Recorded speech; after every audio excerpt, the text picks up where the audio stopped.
ఈ యొక్క పవిత్రమైన భావం మనలో ఆవిర్భవించాలంటే సమ్యక్ దృష్టి అత్యవసరం.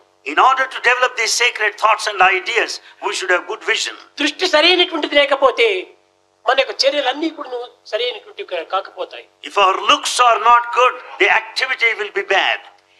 ట్యాంకులో మంచి వాటర్ నింపినప్పుడే, when the tank is filled with pure water, taps లో అంత మంచి వాటరే మనకు లభిస్తుంది. you draw pure water out of the taps.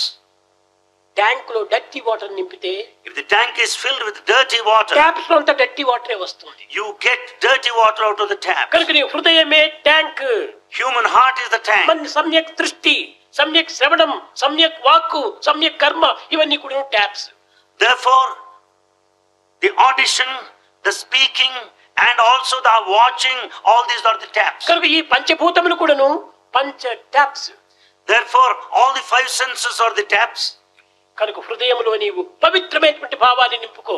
Fill your heart with the sacred thought. అప్పుడు సహజంగా సమ్యక్ దృష్టి, సమ్యక్ శ్రవణము, సమ్యక్ భావము, సమ్యక్ కర్మ, సమ్యక్ చింతన ఈ 4-5 కూడాను పవిత్రమవుతాయి.